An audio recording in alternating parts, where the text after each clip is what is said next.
कि जो बीजेपी की सरकार है केंद्र में, वो एक प्रकार से राज्य के अंदर हिंदी को थोपना चाहती है, हिंदी को जानबूझकर इंप्लीमेंट करना चाहती है। तमिलनाडु ने कहा कि नहीं, हम सिर्फ दो लैंग्वेज जो पॉलिसी है, तमिल और इंग्लिश, उसी को फॉलो करेंगे और किसी भी प्रकार से हिंदी को यहां पर नहीं एंट्री देंगे।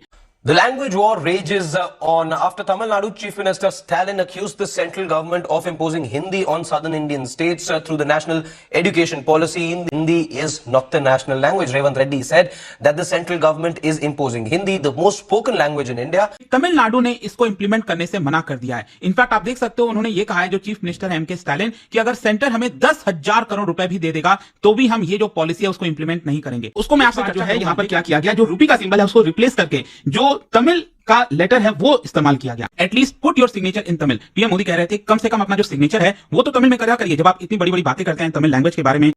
भारत की टोटल 28 रियासतों में से इस वक्त 15 से ज्यादा ऐसी रियासतें हैं जो कि इंसर्जेंसी का शिकार हैं, जिसमें नॉर्थ ईस्ट की रियासतें भी हैं और अब साउथ से भी पंगा लेना शुरू कर चुका है नरेंद्र मोदी, सिर्फ इसलिए कि उन्होंने हिंदी लैंग्वेज को मानने से इनकार कर दिया। आप किसी भारतीय सहाफी से अगर गुफ्तगू करें या उनके सो कॉल्ड इंटेलेक्चुअल से, तो वो ये कहते हैं कि पाकिस्तान भी एक हिंदू राष्ट्र है क्योंकि वो हमसे अलग हुआ है और हिंदू कोई मजहब नहीं, एक कल्चर का नाम है और इसमें सारी अक़वाम आती हैं, जिसमें बांग्लादेश भी है, जिसमें पाकिस्तान भी है और साथ ही साथ अफगानिस्तान के भी कुछ एरियाज हैं और ये सारा का सारा एक हिंदू राष्ट्र है। यानी वो जो ग्रेटर हिंदुस्तान की आप बात सुनते थे, यही उनके दिमाग में अभी तक खबत बाकी है और इसी वजह से ना सिर्फ ये बांग्लादेश या पाकिस्तान के खिलाफ किसी भी ऐसे इकदाम से गुरेज नहीं करते जिससे मासूम लोगों की जाने जाएं, बल्कि ये अपने ही लोगों को सप्रेस करने के लिए इस तरह की हरकतें करते हैं, जो कि नरेंद्र मोदी अब करता दिखाई दे रहा है।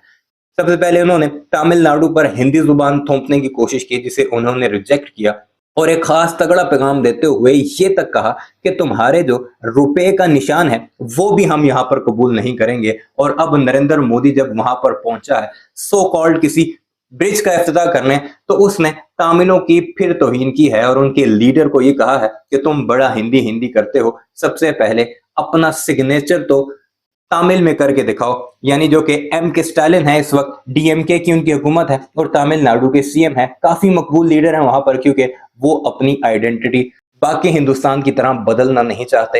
हिंदुइज्म को वहां पर क्रिश्चियन कम्युनिटी ज्यादा है और यही वो वजह है कि इस वक्त नरेंद्र मोदी की आंखों में तमिलनाडु और साउथ की बाकी रियासतें भी खटकना शुरू हो चुकी हैं और वही सब कुछ वही करना शुरू हो चुका है जो कि वहां की मुस्लिम रियासतों में, सिख मेजोरिटी रियासतों में और अब क्रिश्चियन मेजोरिटी रियासतों में करना शुरू हो चुका है। इस सारे मामले पर आपको भारतीय मीडिया ही का मौकफ दिखाते हैं कि वो इस सारे मामले पर क्या कुछ कह रहा है। क्या तमिलनाडु भी अपनी इंडिपेंडेंस की मुहिम शुरू कर सकता है? इस बारे में भी कुछ क्या सराहियां हैं कि जल्द ही अगर इसी तरह सप्रेस किया जाता रहा तो साउथ में भी भारत मुखालिफ तहरीकें शुरू हो जाएंगी।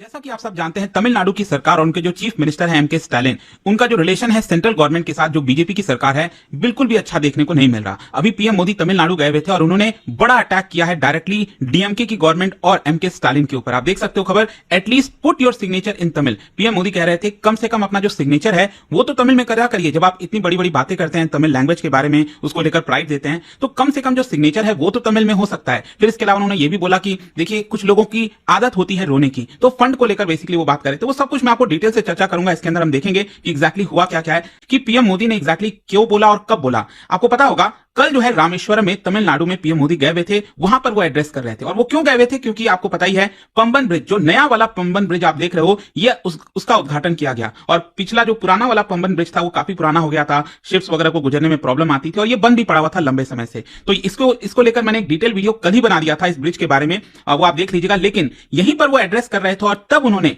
तमिलनाडु की जो पॉलिटिकल लीडरशिप है इस समय, उसको लेकर कई सारे रिमार्क्स दिए। और देखिए सबसे पहले उन्होंने क्या कहा, I get many letters from Tamil Nadu leaders. जो तमिलनाडु के बहुत सारे नेता हैं, लीडर्स हैं, वो मुझे बहुत सारा पत्र लिखते हैं। All of them right in English. सभी जो है एक तो इंग्लिश में लिखते हैं, चलो ठीक है, लेकिन if you truly proud of Tamil, अगर आप सच में बहुत ज्यादा प्राउड फील करते हैं तमिल को लेकर, कम से कम अपना जो सिग्नेचर है, जो नाम है, वो तो तमिल में लिखना चाहिए। तो एक प्रकार से कटाक्ष कर रहे थे यहां पर कि जिस प्रकार से पूरा लैंग्वेज को लेकर वॉर चल रहा है इस समय, और स्पेशली ये डायरेक्ट अटैक था डीएमके के लीडरशिप को लेकर, जो चीफ मिनिस्टर है एमके स्टालिन। कुछ दिनों से न्यू एजुकेशन पॉलिसी को लेकर काफी चर्चा हो रही है और इसका कारण यह है कि तमिलनाडु ने इसको इंप्लीमेंट करने से मना कर दिया है। इनफैक्ट आप देख सकते हो उन्होंने ये कहा है, जो चीफ मिनिस्टर है एम के स्टालिन, कि अगर सेंटर हमें 10,000 करोड़ रुपए भी दे देगा तो भी हम ये जो पॉलिसी है उसको इंप्लीमेंट नहीं करेंगे। तो यहां पर 3 लैंग्वेज पॉलिसी को लेकर काफी चर्चा हो रही है। आखिरकार तमिलनाडु इसको अपोज क्यों कर रहा है? और देखिए ये सारी चीजें तब स्टार्ट हुई जब यहां पर पता चला कि सेंट्रल गवर्नमेंट तमिलनाडु को 2,150 करोड़ रुपए नहीं देगी,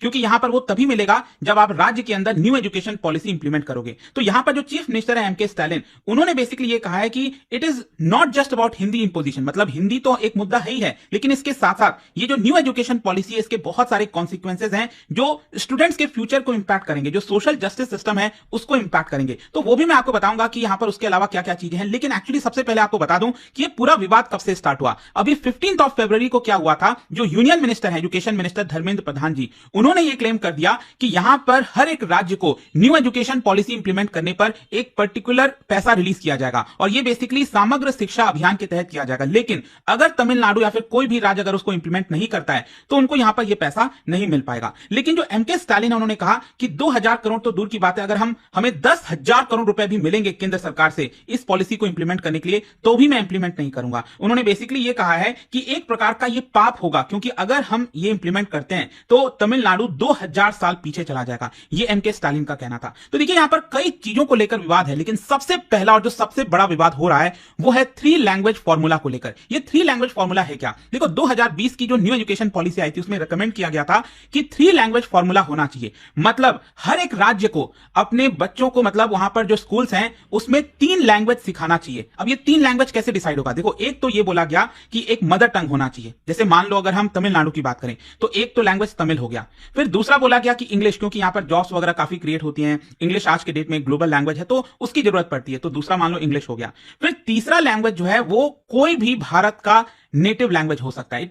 The language war rages on after Tamil Nadu Chief Minister Stalin accused the central government of imposing Hindi on southern Indian states through the national education policy. In the India Today conclave, Telangana Chief Minister Revanth Reddy reiterated that Hindi is not the national language. Revanth Reddy said that the central government is imposing Hindi, the most spoken language in India. He claimed that the BJP should at least give people the option to choose, rather impose something.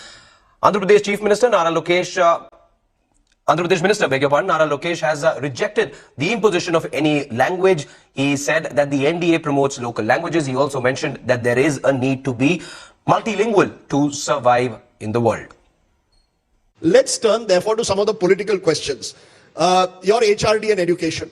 There's this entire debate now raging with the southern states taking the lead, particularly MK Stalin, on the new education policy and the 3 language formula. Your father was asked this question 2 days ago in Delhi. He said, I'm not against Hindi. We should be a multilingual country. You can have as many languages as possible. Is that how you see it? That you can't restrict yourself, in fact, even to 3 languages, allow students to learn as many languages as they want? Or do you fear, like Stalin does, that this will lead to the imposition of Hindi? I don't believe impositions will happen in India.